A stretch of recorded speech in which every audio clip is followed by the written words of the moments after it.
boleh kalian musafir, artinya melewati batasan daerah dengan tanpa suami atau dengan tanpa mahram, hukumnya haram.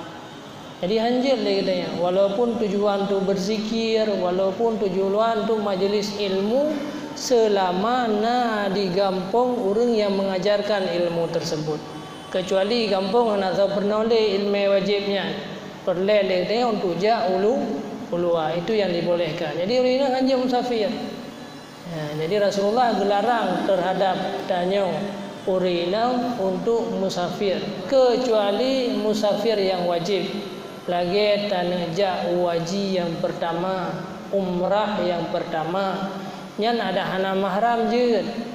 Maka sahabat ulama berpendapat wajib ja apabila hana perau rinang siqah. Apabila hana perau rinang siqah lahir tu harus ja. Nah pendapat ulama yang mengatakan dua roh pendamping mendang kajian. Nah pendapat yang pegah sirau kasah. Nah yang pendapat ada hana pendamping pijit asai aman daripada fitnah. Nyan umrah wajib ataupun haji wajib. Adapun umrah sunat yang ja aju ledanya uronyo karame-rame dengan tanpa mahram, apalagi uronyo hanya pegat surat mahram 200 ribu, itu hukumnya haram.